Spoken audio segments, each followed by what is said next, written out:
Okay, after that, we push it a little bit further. We have the realistic growth, which is called logistic growth.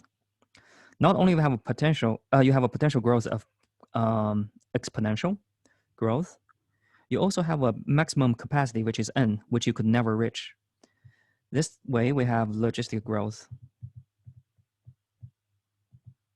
The graph kind of start to look like this way. Exponential at first, slow down in the end, and finally you reach an asymptote. The third one is going to be something which has a second order derivative involved. That is a spring mass problem. So let's do spring mass, which is basically a harmonic oscillator.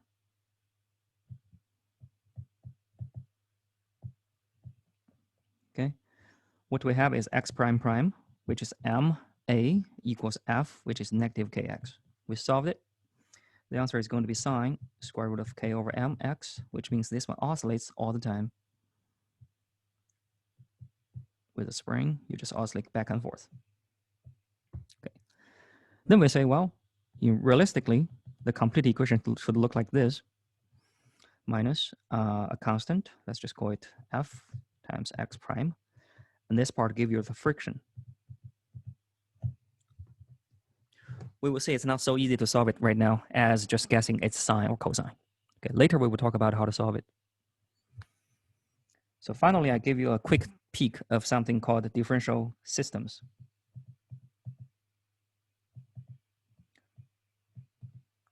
So basically, instead of one variable, you have two variables. Each one is a function of t. We have the rabbit. We have the fox. The rabbit naturally grow exponentially. The fox die naturally because of no food. But then they interact with a predator and prey.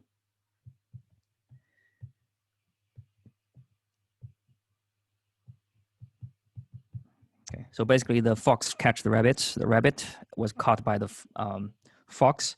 That will decrease the rate, changing rate of the rabbit. It will increase the changing rate of the fox.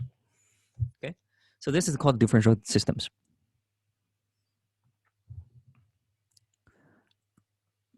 That's everything we talked about before.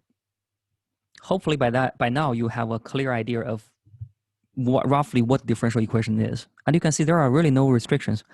As long as you can set up the equation, the hard part actually rests in how to solve it. Okay. Now we want to get more formal. We want to define it into mathematical terms. And the first thing will be classifications of differential equations. How do you see a differential equation and recognize what type of it? The first one is called the order. We have first order derivatives, second order derivatives, third order derivatives, and so on. So basically this order of differential equation equals to the highest order of derivatives. Roughly the same idea as, a polynomial is order 3. If you look at all the power, you find the highest order is actually order 3. Same thing, but this time we look at derivatives.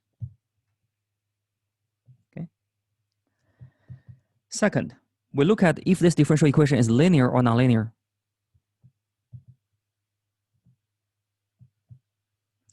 And when we say linear or nonlinear, this is with respect to y, which is the dependent variable. For example, y prime equals 3y. This is linear because y prime and y, they are both linear terms. This is clearly not linear. Sine ty equals 3y squared over 2. Here we put a prime here. So you can see this term is not linear anymore. You have a sine curve term on it. Okay, so not linear.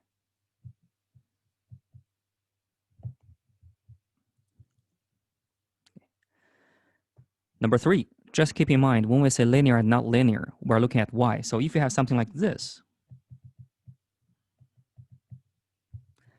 with clearly a nonlinear term,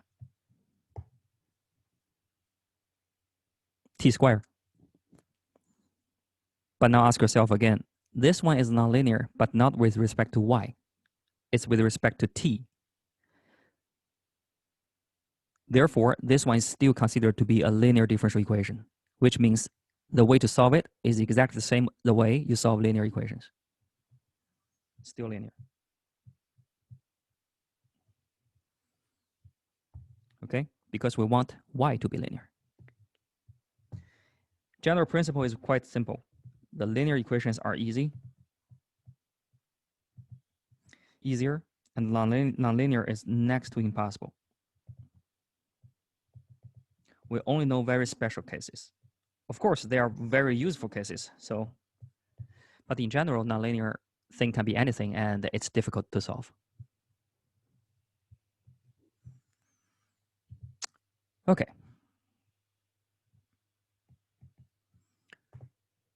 A third way of quantifying it, we have autonomous and non-autonomous.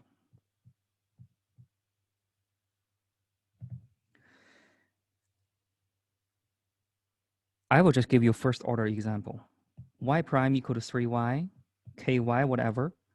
We can all write it into a general form, that is y prime equals fy.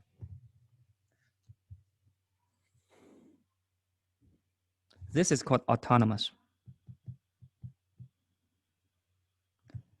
And this is called non-autonomous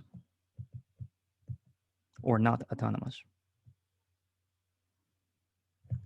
The difference is, does the right-hand side, does the changing rate depends on anything other than y? For example, for this case, it depends on t and y.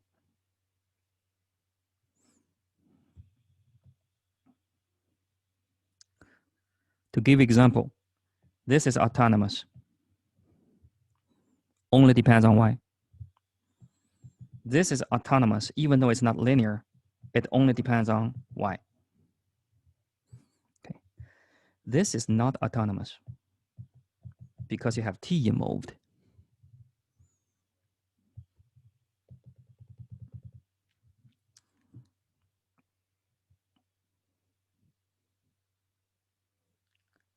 Sounds good?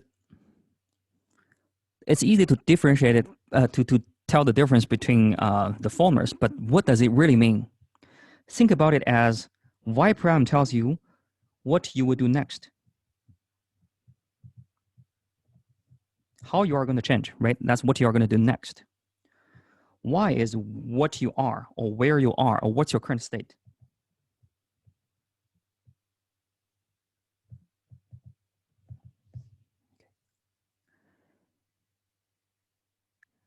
Now, what do you mean by autonomous? That means what I do purely depends on which state I am in. Think yourself as a Roomba. Okay? Do you guys know what Roomba is? Okay. You have two kinds of Roomba, right? The first type is I just see what I want to do. If I feel like my right side is hot, I just go to the right. My left side is clean, I just go to the left side. That's it. Okay. That's called autonomous. I only look at myself. Okay. I don't care about what happens in the environment. Make sense so far? If I see a 3, go to 5. No matter what happens. If you see I'm at state 3, go to 5. Okay. But if it's non-autonomous, that means you take something other than the state itself, which will change according to the state or not according to the state. It's separate from the state. So these are something coming from the environment. That means if I look at myself, even if I'm in the same state under two situations, but if the environment changes a little bit, my reaction is going to be different. Make sense so far? That will be how you understand the name autonomous and non-autonomous. Autonomous totally ignore what happens in the environment. They just look at themselves, current state, and do it. Okay? That means if you reach the same state, you will do exactly the same thing over and over again. Compared to non-autonomous, not only you look at what state you are, you also look at the environment. Even if the y part are the same in two situations, but the t part changed. That means in the same state, you have different environment. Your decision should depend also on the environment. That's what we call non-autonomous is. Okay. Finally, of course, we have uh, differential equation and the system of differential equations and the systems. Basically, it means you have probably 7 differential equations putting together, and maybe they interact with each other, or maybe they don't interact with each other. For example, the one we had before, the rabbit and fox, is a classic two-dimensional, okay, differential system. And you may have more. Sounds good. From here, you can clearly differentiate. There are maybe something called linear system. There may be something called autonomous system also.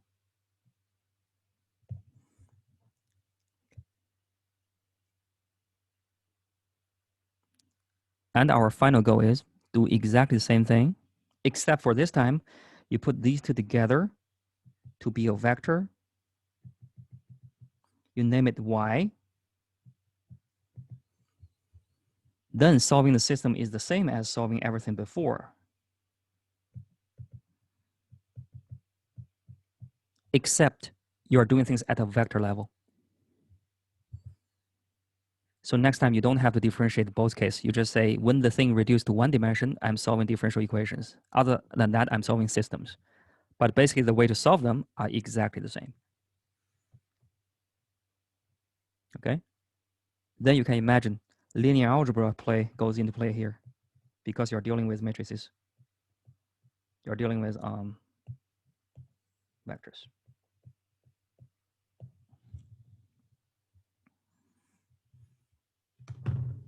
That's the rough classification of differential equations from different perspectives: linear or nonlinear, order, systems, and also autonomous and not autonomous.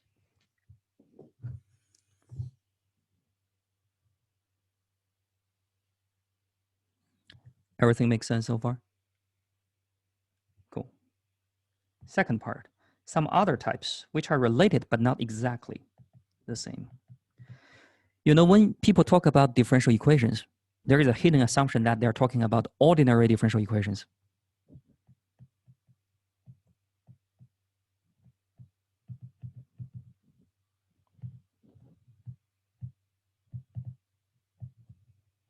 Okay. That means you may have multiple outputs, but you only have one variable t.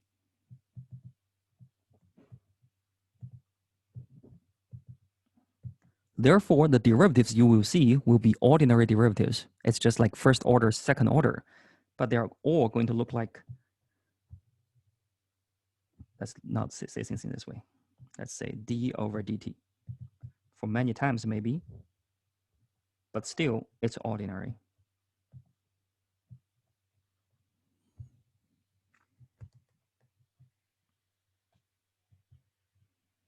Okay. Now, the second part, what if we have more than one variables? For example, I have something which is called y. This indicates the temperature in the room.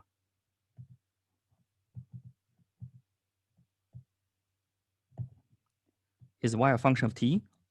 As time goes by, this one changes, of course. But it is also a function of x, y, and z because depending on which location of the room, you are going to have a different temperature.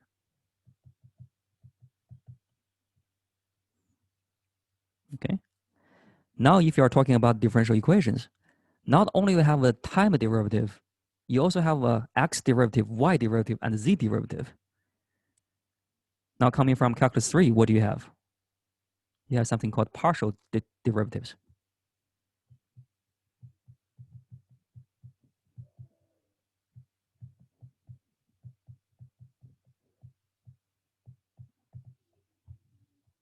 Okay. Then, of course, those kind of things are called partial differential equations compared to ordinary differential equations.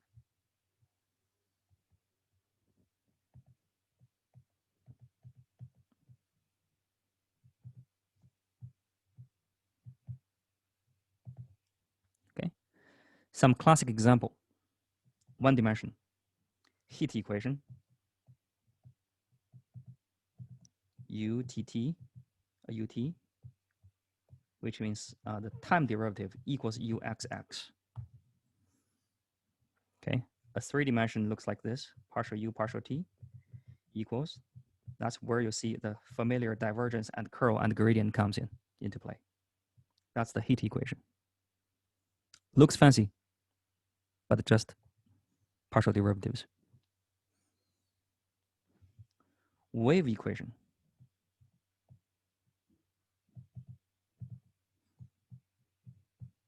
Second derivative equals this.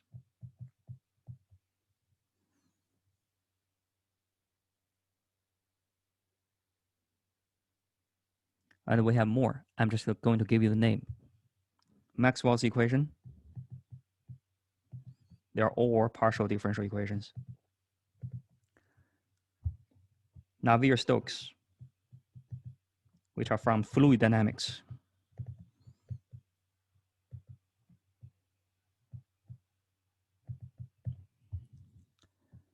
I think up to now, you already know how powerful this thing is.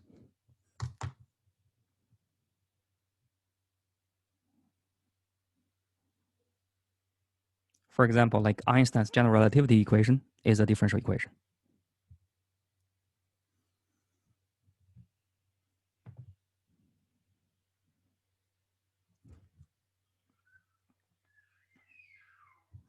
Sounds good? Okay, so if you think about it, this covers everything in classic physics. Almost. Of course, it doesn't apply to thermodynamics, which is basically statistics.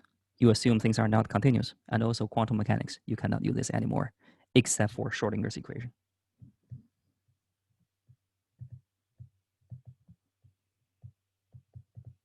So even though everything in quantum mechanics is discrete, their evolution over time is continuous. So Schrödinger's equations still work.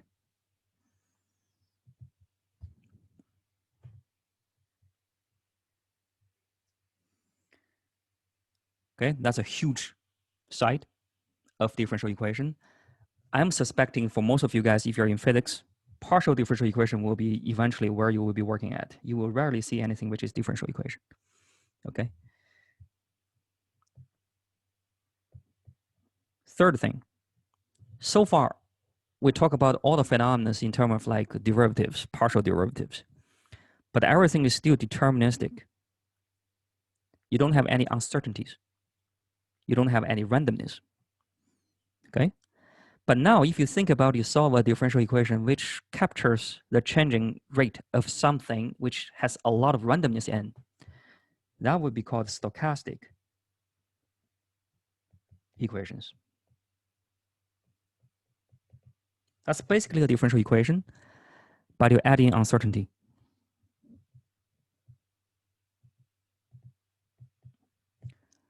A big application is going to be in finance.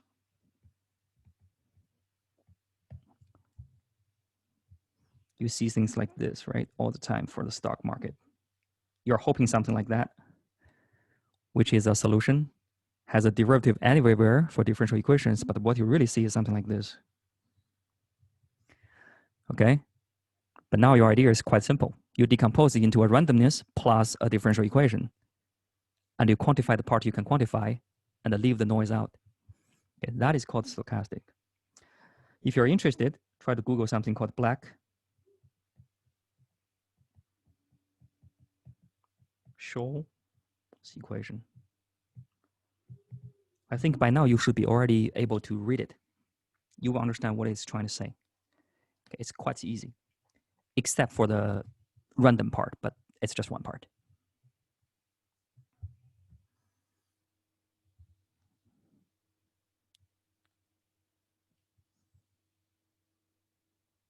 Okay. Oh, by the way, if you have any questions, just stop me. For any topics you want to listen more, I can certainly give you, because this is just an overview. Okay, it's roughly like to give you an idea like what differential equation is and how is that thing related to, how useful is it? Okay, how is that related to industry? Okay, so stop me anytime. The fourth one, we're not going to touch a lot in this class, but it's quite interesting. Let's think about this example.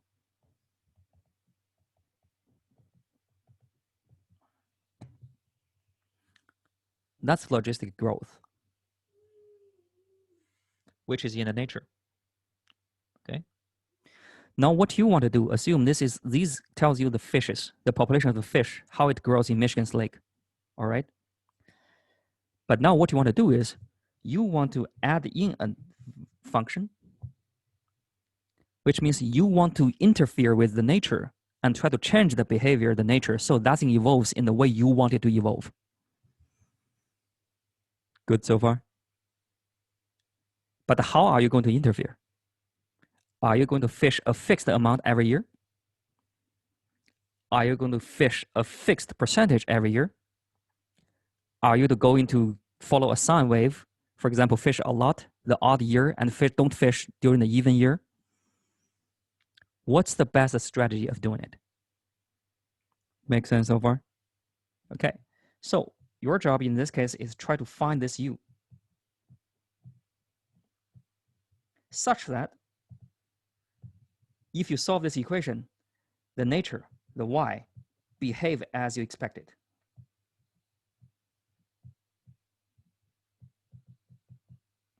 How do I fish so that the whole thing does not go extinction?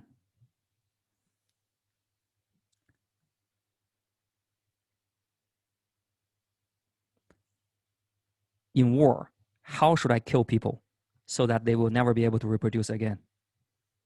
You don't have to kill them all. You just kill a certain amount. And then you find as time evolves, they will gradually die on themselves. This type of problem is called the control problem.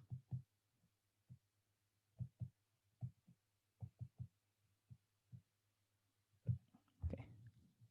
The key is try to find something u, which is called the control. You want to control the dynamics, control the evolution of things.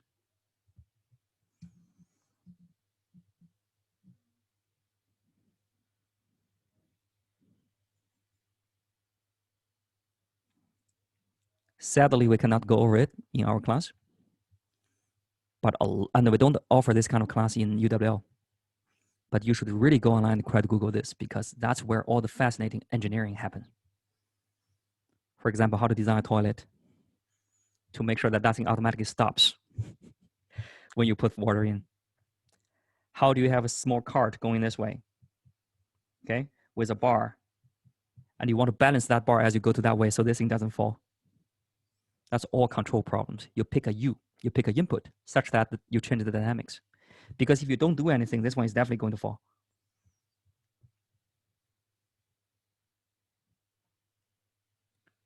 Sounds good? That's all the variations of differential equations. Just keep in mind, the reason I'm introducing this is next time you see something like that, you know fundamentally the core is differential equation. Sadly, we cannot cover any of them. Okay, but the ideas are there.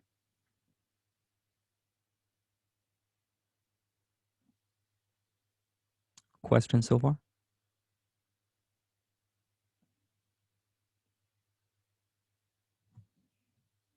Okay. Finally, how to solve differential equations.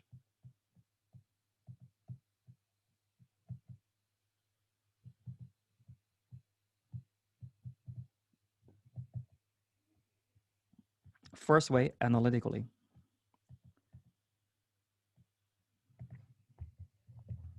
I give you something like that. You tell me the solution is this. And it's done.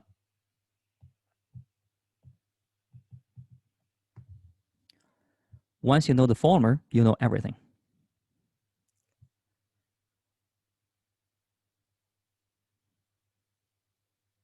That's very good. In real life, it's very rare that you can do this because things quickly get complicated.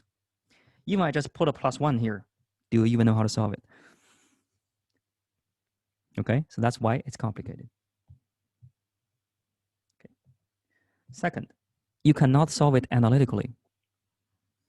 You try to discuss the behavior.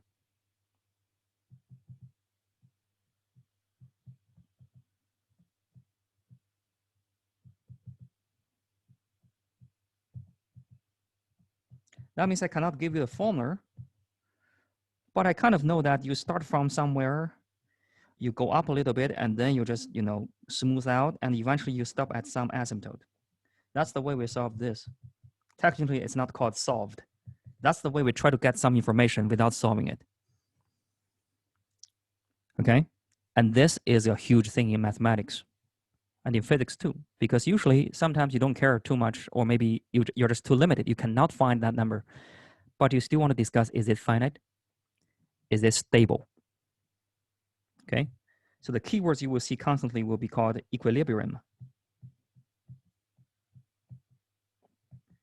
You will be talking about, is the solution stable or not?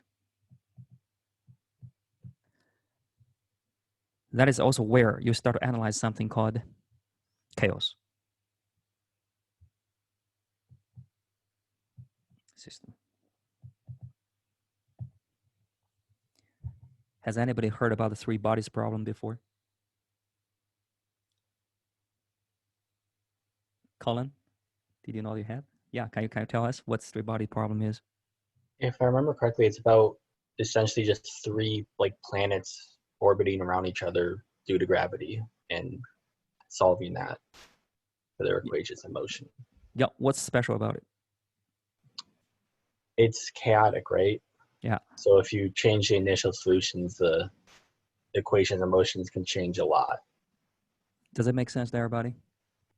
Okay, so whenever, in general, when we solve differential equations, we just know the differential equation and we know the initial condition. We just set this initial condition, we just let it go. Then we just predict what's going to happen. That's called solving the differential equation. Okay? The problem here is the way you measure the initial condition will always have some error. Then your question becomes, how different is my solution is going to be if my initial error is off by 10 to the negative 7? Does it make sense here? If I mess up with 1 Newton of force, does it change the solution a lot? Or does it change the solution a little? If it's a little, I'm okay with it. I still have the same trend. It's just like it's a little bit small off. But for chaos system, you mess up with the initial condition for a little, and eventually that's going to blow up to infinity. That means if you mess up your initial measurement of the three bodies by, I don't know, 10 to the negative 7 off, you may have completely different trajectories. Okay? That's what we call chaos system. In that case, we call it not stable. Cool. Finally, these two things are done. The third thing is solve it by a computer. We call it numerically. Okay. A computer can solve anything. It's just, it may not give you the right answer. Okay? So keep in mind, this is the approximation. It's not the exact solution. Then you need to take into consideration several things. Number one, is there a solution?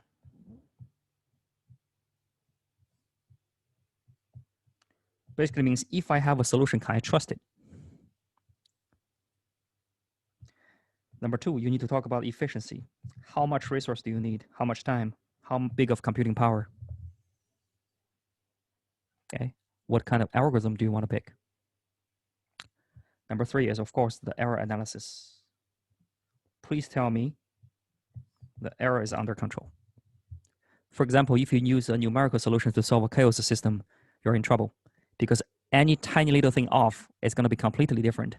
And now for numerical, for every single point, you have some small errors. So that thing's not trustworthy at all unless you know how to code it.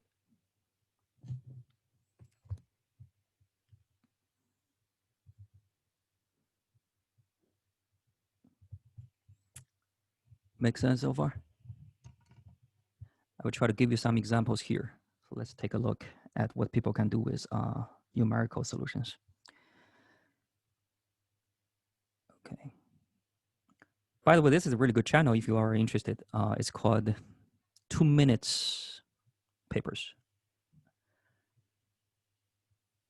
And then they recently have some really interesting simulation from differential equation. This is called something called fast fluid simulator. They solve a differential equation, partial differential equation actually, for fluids using computer. And this is what it has.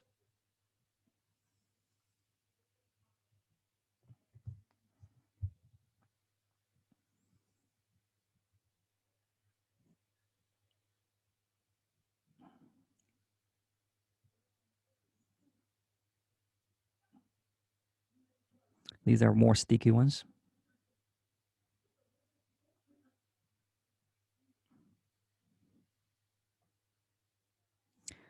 These are more like fluent ones. Okay.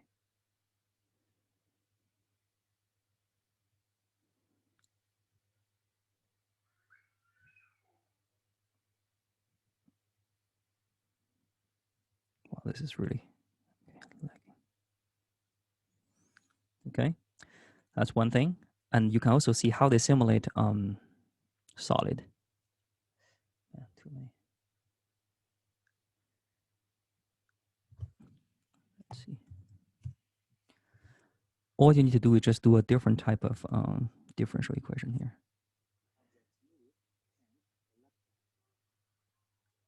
Let's see this thing here.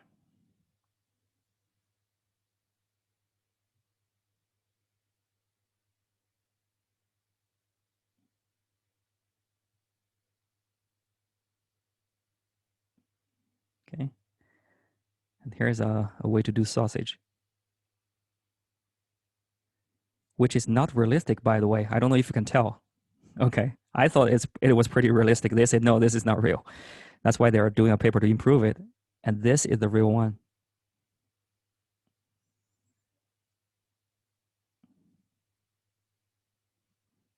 Okay. So now you can see how they simulate with different constants. And it's amazing.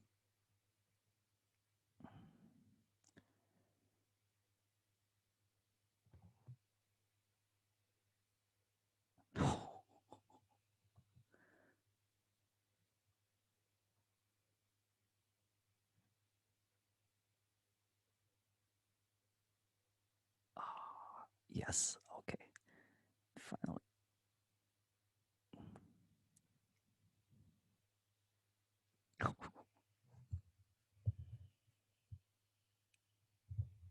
It's beautiful, isn't it?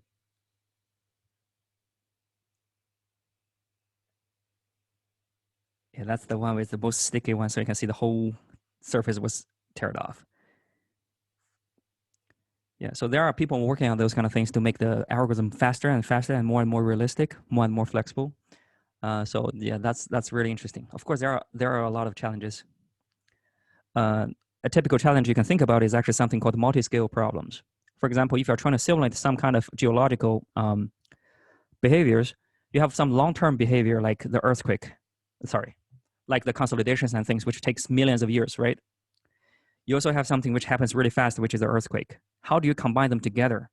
From the beginning, you know, like if you pick the scale to be too big, the smaller one become a noise. If you pick the scale to be too small, the longer one won't take effectiveness because it's too small. Okay, how do you put them together? So there are so many challenges you can do with numerical methods. But I would just stop here for as an introduction. You can of course dig more.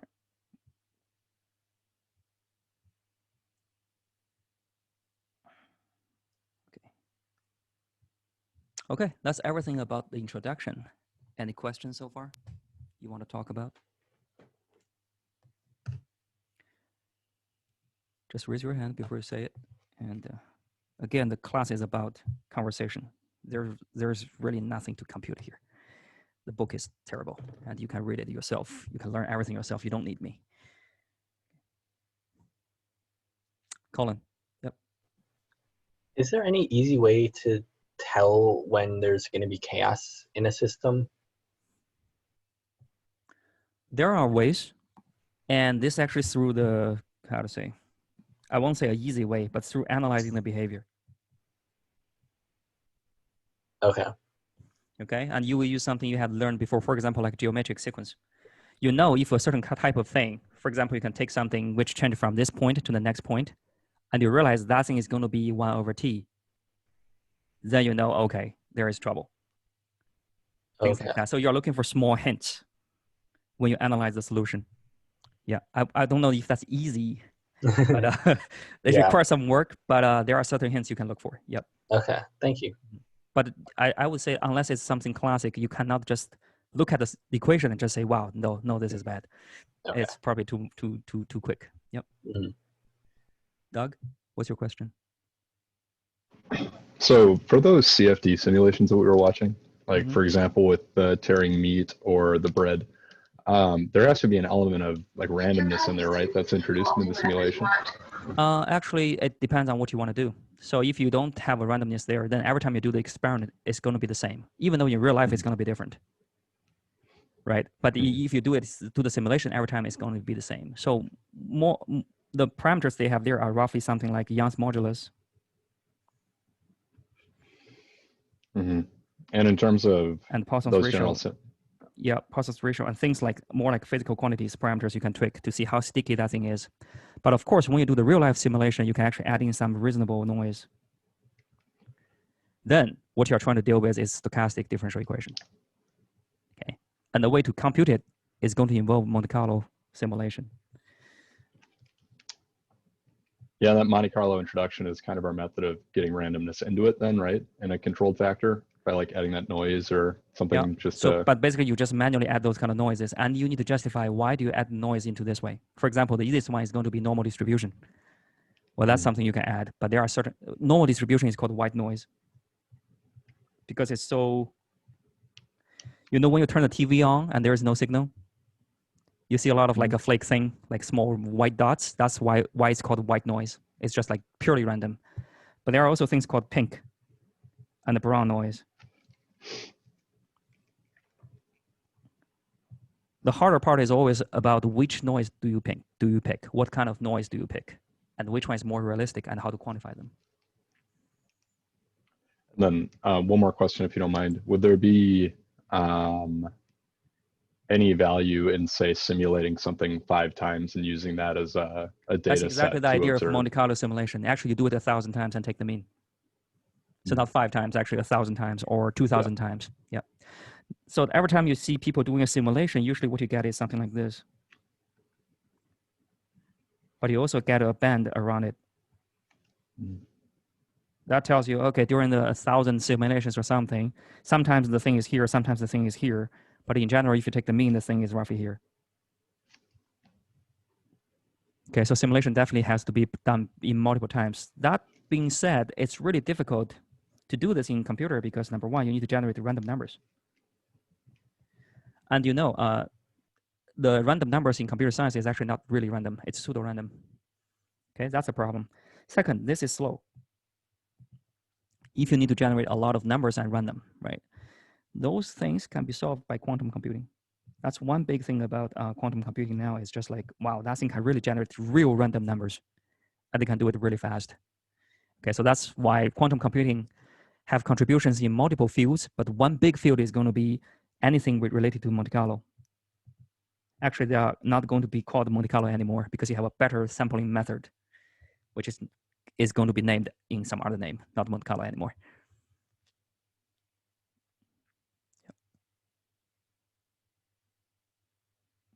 By the way, you guys should really follow this. This is going to be the trend for the next 20 years in computing, for sure. Yeah, and it's right on the, I won't say at the beginning, but it's right at the beginning of making nothing real. I think recently IBM did 57-bit. Some guy in China whose name is Pan did 100-bit. Okay, in order to have something usable, we need something like 50,000. So we're still far away from that. Just thinking about it. Another interesting thing about quantum computing, if you want to know, it's really, really interesting. You want to keep them at a quantum state, right? That means you should not observe it. If you observe, you interfere, and then the whole thing collapses. Make sense so far? But then you also want to prepare the state. That means you have to interfere it. Otherwise, how do you prepare the state to be the state you want? Then there's a paradox, and seems like people still have a way to do it using very complicated. Basically, what they do is they use some quantum bit to control the previous quantum bit, and then to control the new quantum bit, you add more quantum bit. So every 1,000 quantum bit,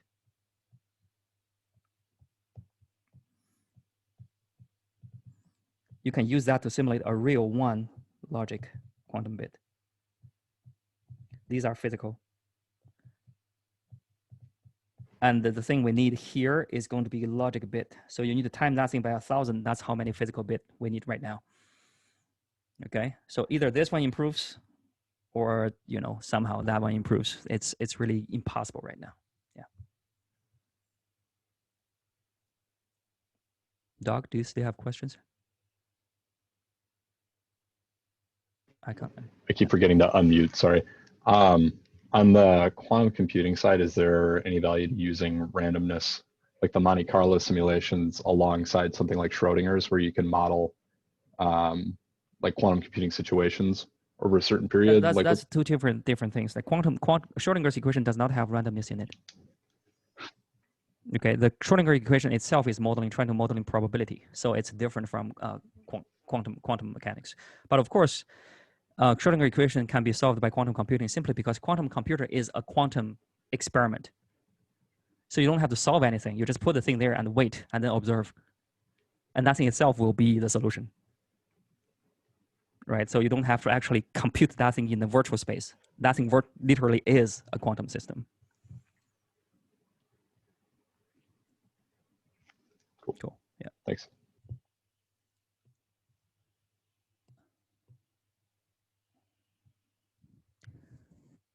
Other questions?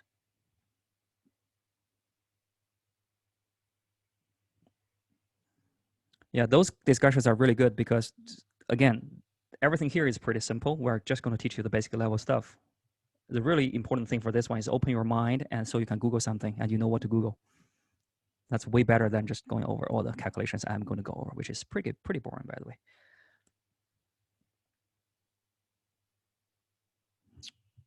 Awesome. Okay, so let's move on to the next section. Finally, we're touching the real thing. Now, let's go over the first section.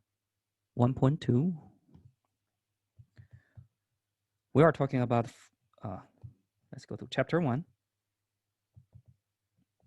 First order differential equations.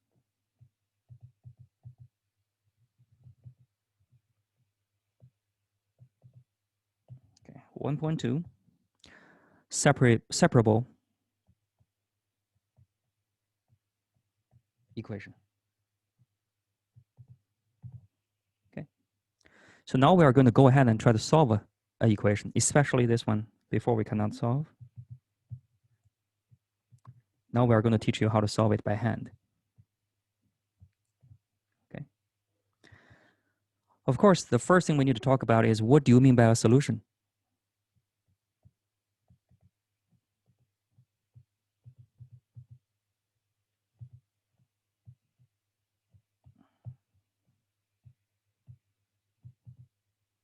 Let's go back to this one. Y prime equals ky. Now we all know the solution is y equals e to the kt. But we also know there is a constant here, which can be anything. So those kind of solutions with a constant involved, we call them the general solution.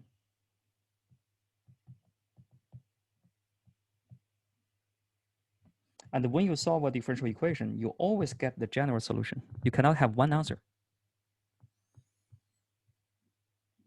Do you see why?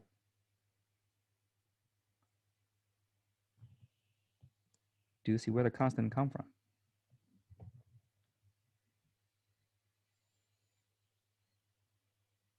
Well,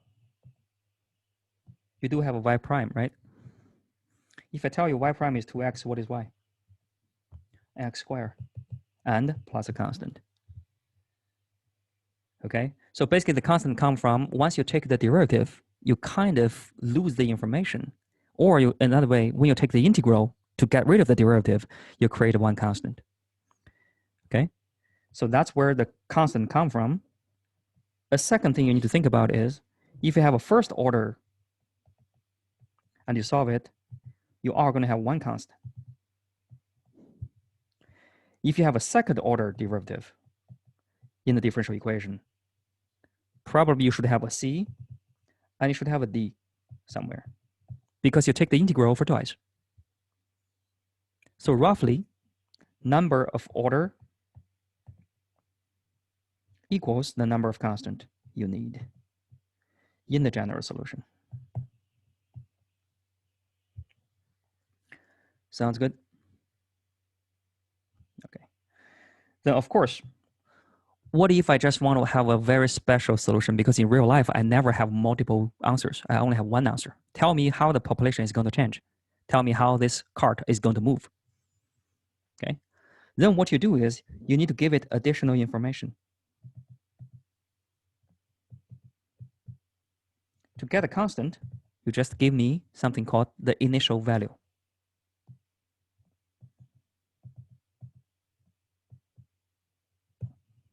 Okay.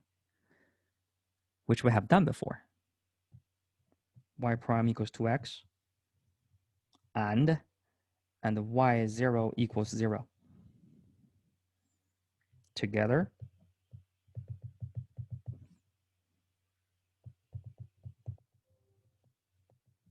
we can figure out the constant.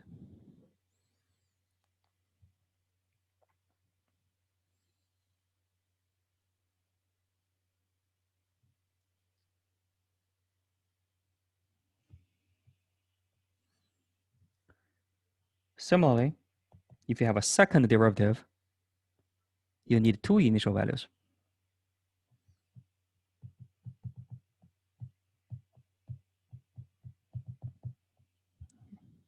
Third derivative is 3, so you can actually write that thing down yourself. Number of initial values you need to have a unique solution is going to equal to the number of orders. Sounds good? Now think about the projectile. You shoot something in this way, right? Okay.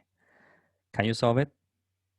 Now you know. Not only I need y prime prime equals negative g, I also need to know your initial height, which is y0.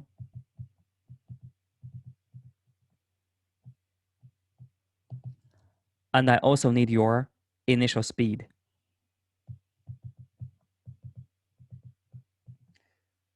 Or velocity, actually, yeah. So that's in physics. Every time you use Newton's law, you need two more information. You need to tell me where I am at the beginning. You need to tell me what's my initial velocity. Otherwise, the answer is not unique. Okay, cool. That will be all for today. Again, feel free to leave. I will stay here.